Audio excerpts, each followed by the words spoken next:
Kenapa beliau memilih tempat ini, Abah? Nah, saya kalau kenapa pilihan ini menjadi pilihan beliau itu kenapa saya kurang paham.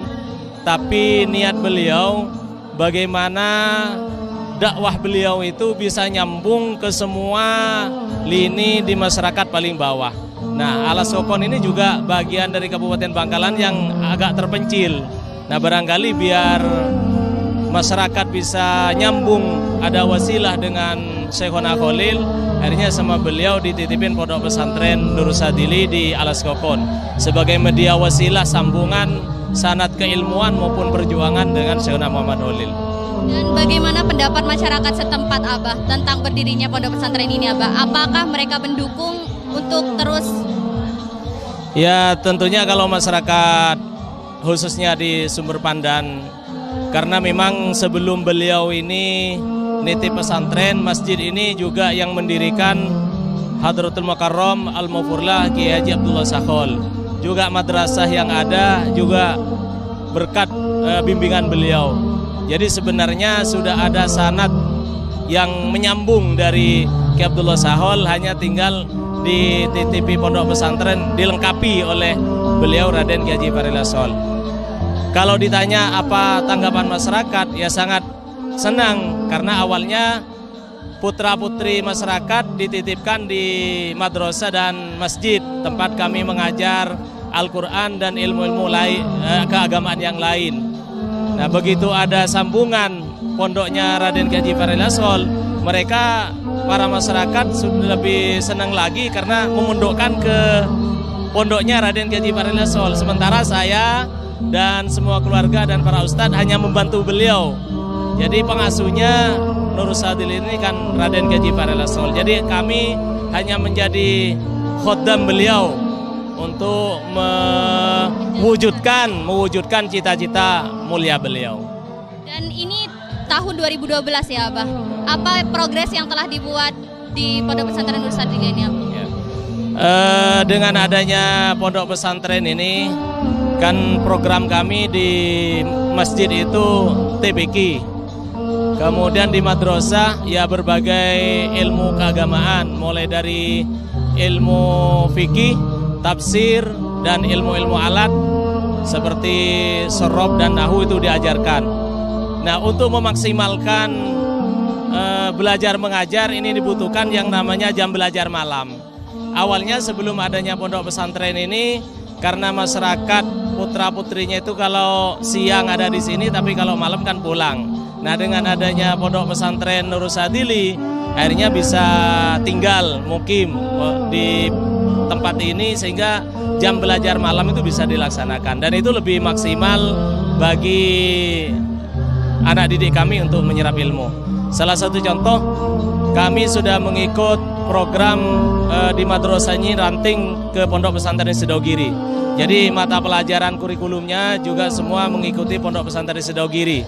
Dan alhamdulillah ketika ada ujian baik triwulan maupun ujian kelas 6 akhir, ini semua materi ujiannya dari pondok pesantren Sidogiri.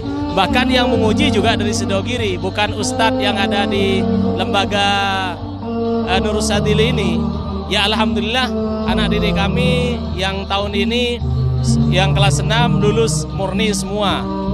Alhamdulillah itu berkat dengan adanya program mukim di pondok pesantren Nurul Sadili. Dan untuk tenaga pengajar sendiri berasal dari mana, Abah?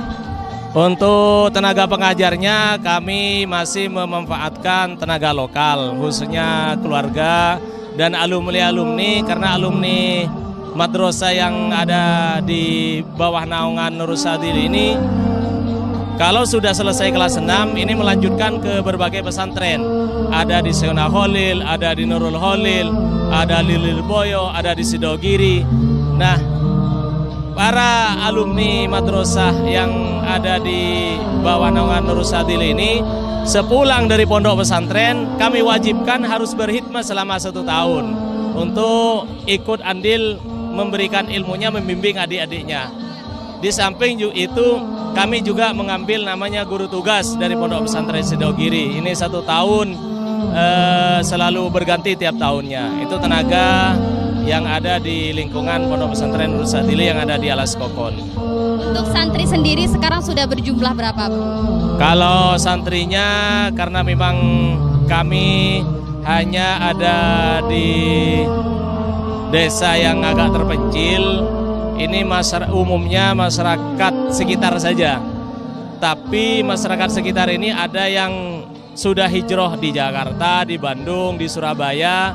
Jadi kalau bulan Ramadan ini kan libur, ikut orang tuanya ke Jakarta dan Bandung, sehingga yang ada ini hanya tinggal beberapa murid saja kalau di bulan Ramadan. Nanti bulan Syawal baru balik lagi.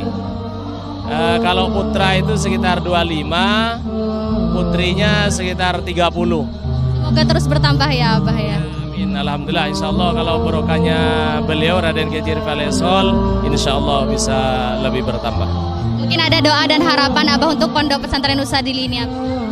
Harapan kami dari Al-Fakir yang diberi mandat untuk menjaga amanah Pondok Pesantren Nurul Sadili ini, hanya berharap mudah-mudahan doa beliau senantiasa terkabul oleh Allah Subhanahu wa taala, sehingga anak didik kami yang ada di Nurul Sadili ini mendapatkan ilmu yang barokah, menyambung sanadnya melalui beliau Raden Kiai Falesol ke Kiai Abdullah Sakhol, kemudian ke Syekhuna Muhammad Khalil, sehingga ilmu yang didapat betul-betul menjadi ilmu yang manfaat dan barokah dan kokoh kuat mempertahankan ajaran Islam Ahlus Sunnah wal Jamaah. Ya Rabbal Alamin. Terima kasih banyak Abah atas waktunya.